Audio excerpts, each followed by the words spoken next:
السلام علیکم معزز سامعین، آج ہم آپ کے ساتھ عاشق رسول سیدنا بلال رضی اللہ تعالیٰ عنہ کا ایک واقعہ بیان فرمائیں گے کہ ان کو حضور پاک صلی اللہ علیہ وسلم سے کیسے عشق ہوا۔ تو شروع کرنے سے پہلے میں چاہوں گا کہ آپ ہمارے چینل کو سبسکرائب کریں اور بیل کے بٹن کو پریس کریں تاکہ آپ کو ہماری نئی ویڈیو کا نوٹیفیکیشن ملتا رہے۔ حضرت بلال رضی اللہ تعالیٰ عنہ سے ایک دفعہ کسی نے پوچھا کہ آپ نے پہلی دفعہ حضور نبی کریم صلی اللہ علیہ وسلم کو کیسے دیکھا؟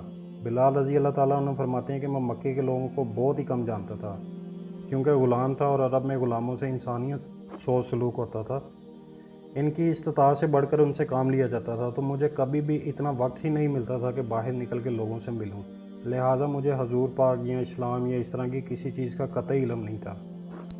ایک دفعہ کیا ہوا کہ مجھے سخت بخار نے آ لیا، سخت جاڑے کا موسم تھا اور انتہائی ٹھنڈ اور بخار نے مجھے کمزور کر کے رکھ دیا، لہٰذا میں نے لحاف اوڑھا اور لیٹ گیا۔ ادھر میرا مالک جو یہ دیکھنے آیا کہ میں جو پیس رہا ہوں یا نہیں، وہ مجھے لحاف اوڑھ کے لیٹا دیکھ کر آگ بگولا ہو گیا۔ اس نے لحاف اتارا اور سزا کے طور پر میری قمیض بھی اتروا دی اور مجھے کھلے صحن میں دروازے کے پاس بٹھا دیا کہ یہاں بیٹھ کے جو پیسو۔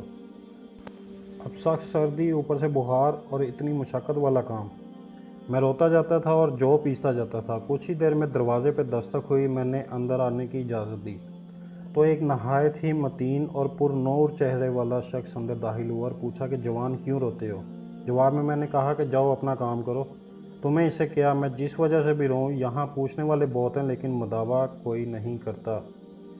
قصہ مختصر کہ بلال رضی اللہ تعالیٰ عنہ نے حضور پاک صلی اللہ علیہ وسلم کو کافی سخت جملے کہے۔ حضور صلی اللہ علیہ وسلم یہ جملے سن کر چل پڑے۔ جب چل پڑے تو بلال نے کہا کہ بس، میں نہ کہتا تھا کہ پوچھتے سب ہے، مداوع کوئی نہیں کرتا۔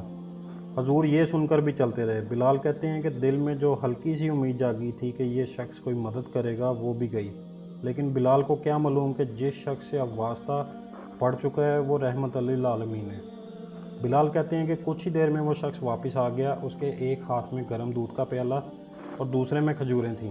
اس نے وہ کھجوریں اور دودھ مجھے دیا اور کہا کھاؤ پیو اور جا کے سو جاؤ۔ میں نے کہا تو یہ جو کون پیسے گا، نہ پیسے تو مالک صبح بہت مارے گا۔ اس نے کہا تم سو جاؤ، یہ پیسے ہوئے مجھ سے لے لینا۔ بلال سو گئے اور حضور نے ساری رات ایک اجنبی حبشی غلام کے لیے چکی پیسی۔ صبح بلال کو پیسے ہوئے جو دیے اور چلے گئے۔ دوسری رات پھر ایسا ہی ہوا، دودھ اور دوا بلال کو دی اور ساری رات چکی پیسی۔ ایسا 3 دن مسلسل کرتے رہے جب تک کہ بلال ٹھیک نہ ہو گئے۔ یہ تھا وہ طارف جس کے بطن سے اس لافانی عشق نے جنم لیا کہ آج بھی بلال کو صحابی رسول بعد میں عاشق رسول پہلے کہا جاتا ہے۔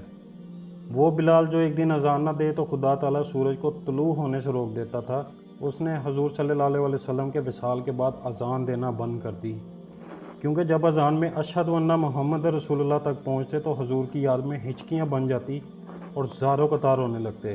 اصرار اور اخوت کا یہ جذبہ اتنا طاقتور تھا۔ اللہ ہم سب کو عمل کی توفیق عطا فرمائے اور حضور پاک صلی اللہ علیہ وسلم سے سچی اور پکی محبت عطا فرمائے، آمین۔